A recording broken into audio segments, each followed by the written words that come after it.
It was 2006, June 19th, and it was very early in the morning. I'd just come out the house. I stepped into the car. I put the keys in the ignition. I put a joint in my mouth. I turned the keys in the ignition, and then all of a sudden, men came from everywhere. Guns, don't move, get out, screaming, English, Maltese. And they obviously got me out the car, took the joint, and told me they wanted to go into the flat. They didn't show me any warrants, but when you've got a foreign police waving guns, I took them into the flat.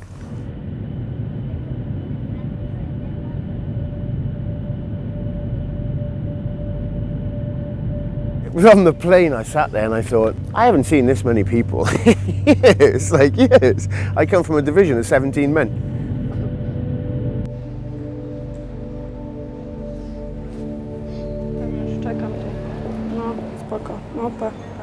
My mum stayed with the kids, so I had to check up. Actually bursted inside.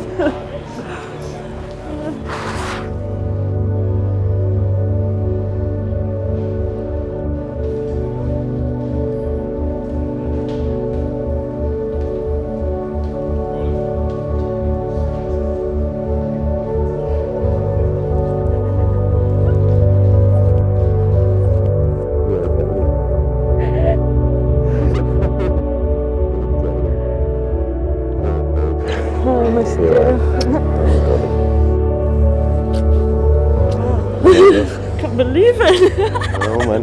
Didn't think I'd actually make it, you know.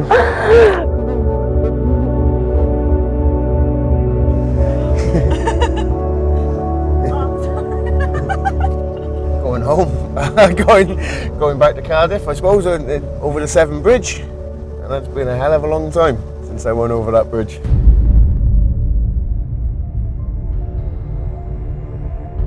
I mean, I told them, they said, you're growing cannabis somewhere. I didn't have any choice to do. I mean, I showed them, I said, yes, opened the door, and they saw the plants in the room and the lights. They seemed to be quite happy.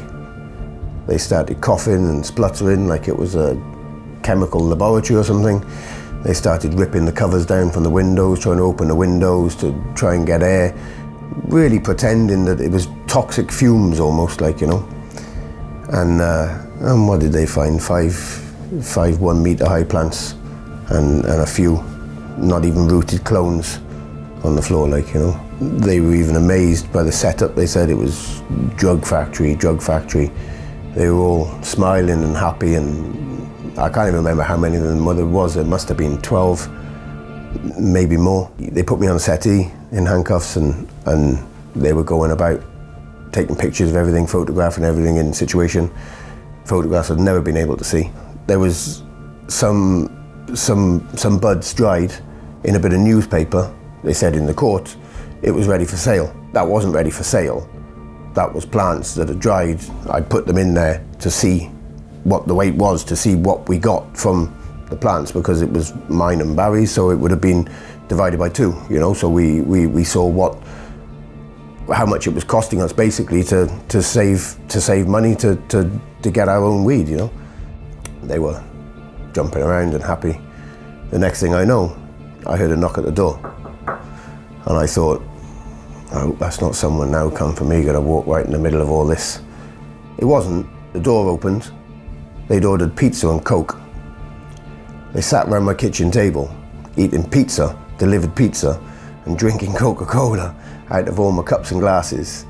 And I turned around to them and I said, can I make a cup of coffee? No, where do you think you are? I said, well, I thought I was in my house, you know, but yeah, that's what they did. They celebrated with pizza and Coca-Cola on their major drug bust, like.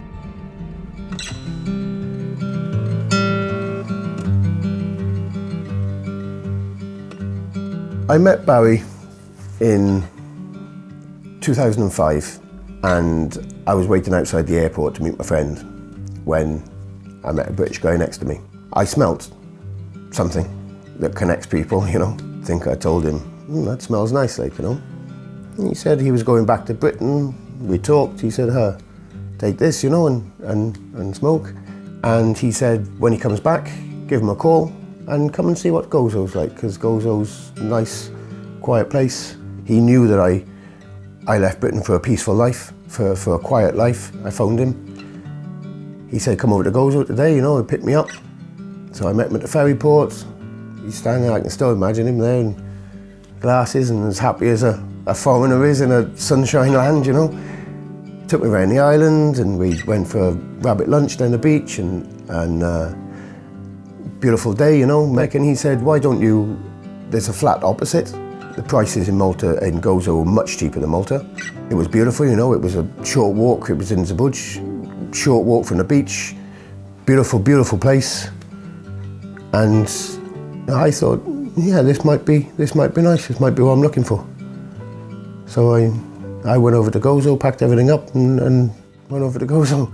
We were smoking, we're smokers. One time he went to Malta to buy something, half a block or something like that, because there's two of us. You're not going to go to Malta every day, you go and buy something and make it last. Like you go and buy tins of beans, you don't buy one, you buy a few. So he went over there and got burned. They took the money and robbed him. So he came back upset, felt humiliated. So we sort of both said that we were fed up with having to put ourselves in situations where we were meeting people who were not just smokers, not into peace and love. They wanted money or, I don't know, fame, notoriety because of their drug dealers, gangsters. So we sort of said maybe we can grow a few plants and save ourselves that. We didn't really rush into it. We thought about it, we joked about it, we still bought a little bit here and there, and you were getting terrible block mixed with God knows what chemicals, you know, foul stuff. Still thinking in the back of the mind, I wonder if it's possible. And then we started talking a bit more seriously about it, how many we'd have to grow, how long it would take, where we'd do it. I mean, his family were in his house, so I said, you know, we'll put it in mine. And we started to grow. We normally grew 10 plants, so there'd be 5 each. You know, everybody thinks you get kilos and kilos and kilos off a few plants. It doesn't work out like that, you know. Maybe you get 30 grams off a plant, maybe you get 80 grams off a plant, but it's normally the lower end, you know. It would take, 3-4 months to grow and to get ready to dry and everything, so you're waiting 4 months. So whatever you make is gonna last another 3-4 months. So people think it's a huge amount or something. It's not, it's gonna last months, you know. To save the time a little bit and to not grow from seeds, you take cuttings off the plant, so you don't end up having to separate female and male. Now obviously, if you take 10 cuttings, the chance of 10 surviving is pretty low. You know, you're always going to lose some. So you take more. You see which plants come healthy, keep the healthy ones, and remove the bad ones. That time, when they caught me, I was caught with 26 clones. From those 26 clones, if they'd have looked, there was a small infestation, a bug infestation in the root itself. None of those plants would have grew. They were finished. They should have been in the bin. I was too lazy to throw them in the bin. They were gone. But even if that hadn't happened, we wouldn't have grown 26. We'd have cut it down to 10. We worked out that 5 for me, 5 for him was enough. That was enough to get us through, like, you know. We didn't need to sell it for money. We didn't need money. What do you need money for? What, to buy weed? You know, it's pointless, isn't it? You know, you got to sell it. I don't even want to give it away. That's the worst thing, like, you know. And I mean, what do? You go down the beach, you buy a pizza for a lira, you know. I mean, it was a cheap, nice life, you know. There was quality in living there until that day when everything changed. Apparently the same time that they raided me, they raided Barry.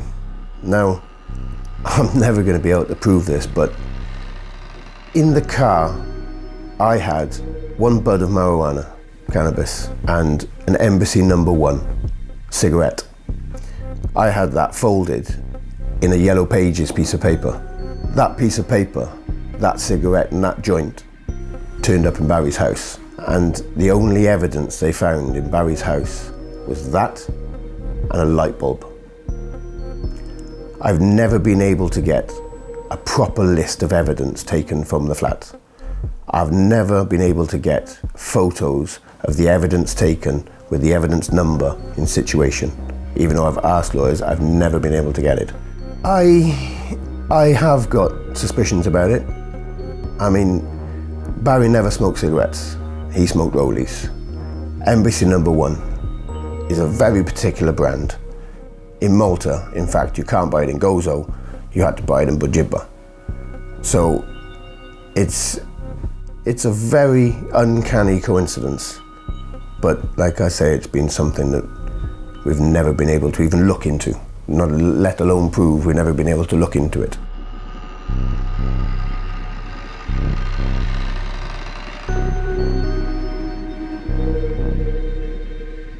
Yeah, the last time I saw Barry, I think I'd left prison.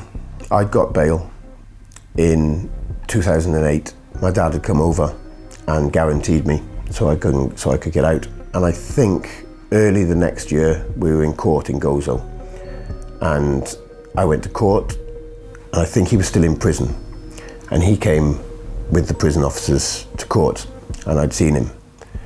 I couldn't do anything to get him out. I couldn't get him bail myself. I couldn't do anything, you know. How can you help someone when you can't help yourself? I knew he was in a bad situation. Even in prison, he didn't assimilate well. I know he had some family problems, you know, and they weigh heavy in prison. If you haven't got the support, it's heavy. He was almost convinced that was it. You know, we weren't getting out of prison. Even though I was on bail, I was still going to come back to prison. I hadn't seen him for a while.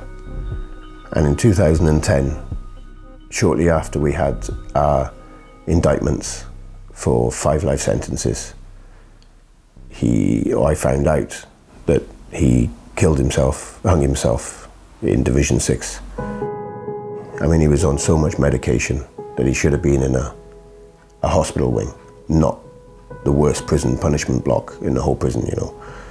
He wedged a bit of wood in an air vent and used carry bags, and between 12 and 2, when they locked the cells, he went in and killed himself. Whether he really wanted to follow through with it, or he thought that maybe someone had come along and you don't know, you know. He'd given up, you know, plus he'd been failed by the system, because the system is there to protect people from themselves as well as from others. It's there to protect people from themselves. When the officers, who are supposed to be trained in noticing things, when they see a person who's going downhill, downhill, downhill, he's in a foreign prison, he's not making friends, he's not talking to other inmates, he's letting his own personal self deteriorate, they're supposed to be there to catch that and save that man from themselves. I know they could have prevented his death. I know they could have. I know they could have. A certain amount of blame has to fall on the officers, the psychologists, and everybody who's in place to catch those people and make sure that doesn't happen, especially because the medication they give people in there. Because if you're on Valiums, Largactil, Lorazepam, all these medications that they don't use in any other prisons, only in mental institutions, you know, like forensic wards of the prison, I would say the support services in prison are pretty much non-existent. I mean, they're going to say that that's not true. They're going to say that there's doctors and psychologists and counsellors and psychiatrists. There are, but do they do the job? Do they actually have contact with the prisoners that need to be? Or do they just tick the boxes, make it look like they're doing the job, and push the forms through so we have got them? Trees. Are we going to take the photos? Trees. I've already seen this green, you know, and I can't get over how many shades of green. You know, I just can't get over it, like, I can't get over it. I mean, it's very hard in prison to to think much, because if you start thinking, you dwell on things, and that can really pull you down. I mean, even if you're thinking about happy memories, that can drag you down. Welcome to Wales, that's the sign. I dreamt about throwing myself on the soil underneath it, like, you know. Now it feels slightly more real. You can't hide. You're not going to be hiding from this for a long time. It's a bucket. Do you need a spade? I need 2 hands to pick it up. Drink cup. Just drinking out of plastic cups.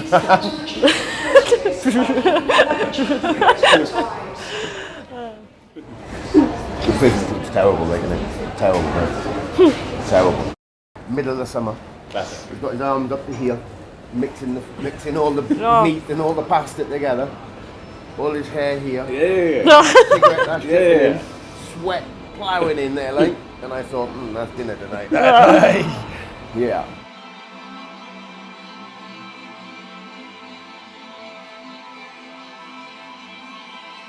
When I was in one of the other divisions, you wouldn't have to walk into a cell. You'd smell it in the division. You'd smell it 8 o'clock in the morning after falling. You could see people falling over, basically, not even being able to stand up. I've seen people eating big bowls of soup during falling. The officers would see you, they'd see how many overdoses were going every day and people dropping like flies, and they really did anything, you know. I suppose this new director maybe is doing something, but the main problem, I think, is it's not men are always going to do something, or people are always going to do something to alter themselves from normality. So you have to try and give them positive things to do rather than negative things to do.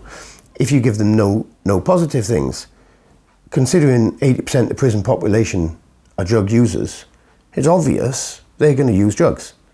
And they will always find drugs. Even if you raided every cell every single day, they will still find drugs. It's better to give them something positive rather than negative. But it's easier to look the other way. There's nothing, I mean, the division I just left from was Division 5. It's a closed division. It's basically maximum security. You can't do anything, you can't go to school, you can't do anything. So you're just stuck there all day. You wake up, you have a coffee and a cigarette, you go back to bed and watch TV or play a video game, or me, I went to read. Maybe you go to the gym if you feel like the courage, because it's hard work to motivate yourself to get in the gym, to do something physical. I mean, there's no point. People don't even want to get out of bed, don't want to do anything. People are just waking up every day staring at each other. Sometimes you just sit around a table, nobody even talks, you're just staring at the walls. In there is a lot of people who are called drug mules, sort of people who are paid, they're probably in very desperate situations anyway, paid very little money to take somebody else's drugs into a different country for basically huge profit on the person who's running them. Now, in a lot of countries, they see that person as a victim. Malta doesn't recognise that. It doesn't at all. I'm not saying you let them walk out, but there was one boy, he was only 17 or 18, I think, when he was caught. Him and his friend were given 3 kilos of cocaine each, which they didn't even know what it was. They didn't even know how much it was. They were just given a bag and it was just sealed in there, you know. They got sentenced to 15 years each, you know. So I think the one boy, he was deaf. He served 11 years. All that time they took from him, but not tried to correct him or show him a different way. Just took the time from him. Took the time from him without giving him something in return. I understand we need prisons, we need control, but there has to be a two-sided thing, you know. You can't just lock people up. You have to try and improve them. Otherwise, what's the point in letting people back into society? If you're not going to try to reintegrate them back into a society that welcomes them as well and doesn't ostracise them, then there's no point in correctional facility. You may as well just call it a jail and put people on chains and get them to dig the street. And I mean, some of them, they still got the life sentence in Malta. I think 2 of the longest running prisoners. They've been there 31 years, 31 years. There were some boys, that's longer than they've been alive, How many people have they seen come and go and come and go? And there's no hope. There's no hope for them. I know it's strange because everybody says, we're going home. And it's home, but it's somewhere I've never been, and that's quite strange, that, isn't it? Somewhere where your family live, it's a family home, but you've never been there. So when people say you're going home, I am, but I've never been there. That's quite strange, Okay, this is home then. Okay. Oh, I can see myself. Okay. Yeah, man, there's all my family. Well, our family, but my family. Kids' toys everywhere. That's changed. That's going to be a new thing, isn't it? Okay, so this is your room. That's my my office. This is your room. Okay, there's a garden. Okay. Well, it's definitely nicer than my last place, isn't it? It's a hell of an improvement. The view's a lot better. My God, you can see trees out the window. How do you feel? Quite overwhelmed, can they, I can't imagine waking up and actually opening the curtain and looking outside and... Fucking hell, man. What do you think? Do you like your house? Yeah, it's weird, isn't it, It's strange because it's her house. I know it's my house, but it's not, and I forfeited all the rights to say anything. I realised a long time ago I can never say no to her, even the kids. How can I say no? There's nothing, is there? If they want to do this, I can't say I don't feel like it, I want to stay in, or I don't want to do that. It's going to be yes. I got 3 women. Do I take my shoes off? It's your house, baby. Okay. A house with 2 floors, huh?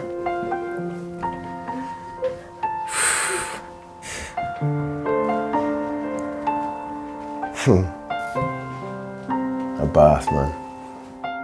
A toilet with a flushing. There's no bucket to flush a toilet.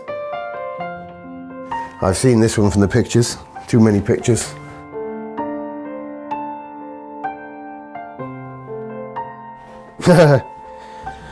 These are all sent from prison, you see.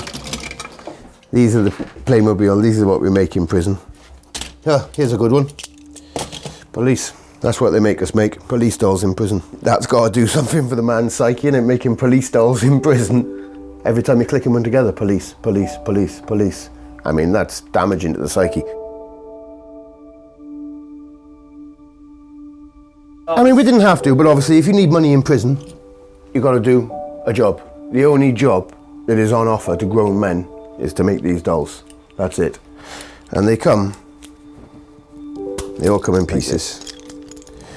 So you make 2,000 of them at a time. So you end up with 2,000 of them, 2,000 of them, 2,000 of them, 2,000 of them, 4,000 arms, 2,000 of them. Then you have to put the bits together. So you put the legs on, you do 2,000 of them, click them together. Then you come to the bodies. You got to do that, make 2,000 of them. That's what does your hand in, pressing on there or pressing there. That's what gives you the calluses. Some of them, this one's got a little pocket, they're probably falling out. Because to put these things on, it's hard, These ones, to get these legs in, you probably can't get them out. Because to push them in, you've got to put it down on the table and proper push it down. They click that hard to get in, For a doll like this, I think now it's €13 a thousand. So £26 for 2,000. But they give you 2,000, you take them back, they'd never weigh 2,000 because they've lost them, some of them, so they'd weigh less. Or they've taken them or something. But, so maybe you end up with £24, €24, something like that. But that'll take you 2-3 days to make. That'll take 12 hours a day working on your bed. Yeah, these are journals and diaries, and this probably isn't all of it, but this is a lot of the stuff I sent back. And the journals I kept every day from in there. writing every day. You know, this one's 13th of October 2015 to the 26th of March 2017. And some poems and daily bits I've wrote, daily diary entries. And yeah, just to let them know what I was doing really, and there and what was happening. And to keep a note of everything, you know. I was never allowed to give my side of the 12 years that have passed. So basically, the book is a witness statement from someone who's already been convicted and tried. But hopefully, it'll show people a different side to everything.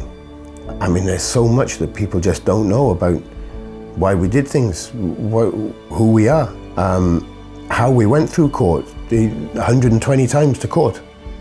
Most of them definitely. You turn up, definitely. You still got to pay for it at the end. You go there, the Maltese lawyer talks, you don't even understand what's going on. The prison, how we've coped and how others cope in there and how families have coped. You know, they've changed so much and things have changed, but still at the same time, things haven't changed. Yeah, I mean, I can tell them all, you know, all the authorities of Malta, that there is plenty of empty cells in that prison. If ever they need them for themselves, there is plenty of room for them. But I forgive them.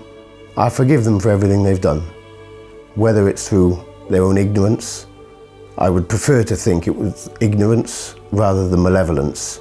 I forgive them, I just don't want the same mistakes happening to other people, and more people like Barry being basically murdered, even though he killed himself. That's still murder, you know. You know, I just think we need to just find a different solution in the world for not only cannabis, but also every other crime. You know, we need a solution. People need to put their heads together and find a solution that works, because prison does not work.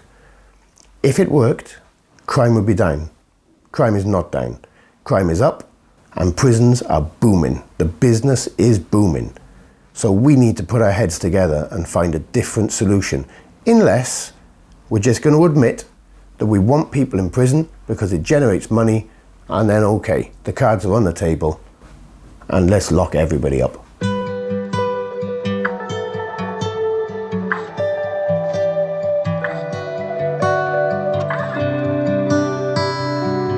Hey, beautiful. You got all scared then, didn't you, darling?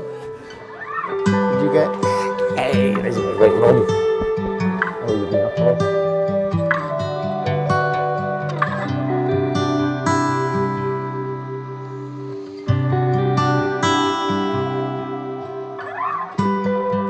I'm not leaving now. Never going again, you know. Never. Be careful, Welshman. Miss me? Oh, darling. Okay, little Blossom's very shy, you go. I know, I knew it'd always be hard with the little one, because we haven't spent much time together, you know. She's very shy, and she, Blossom. Oh yeah. Even on the visits, you know.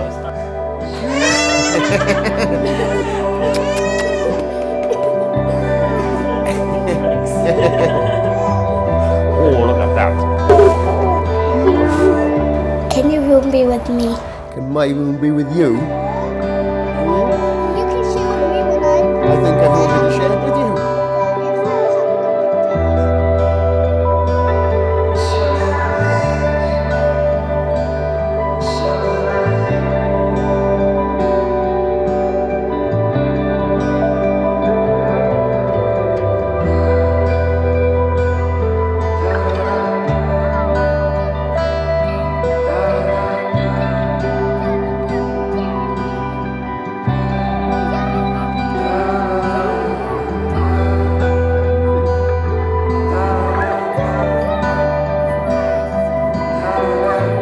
Normally it's you're innocent until you're proven guilty.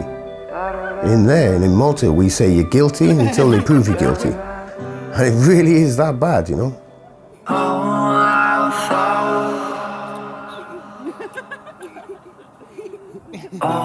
our dreams, all our fears.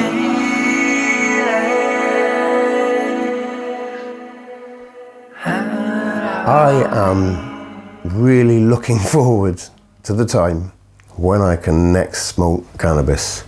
That time might be a while away because I've got responsibilities now with the children. I don't want them to see it, obviously, and not that there's anything wrong with it, but I don't want to influence them too much, you know.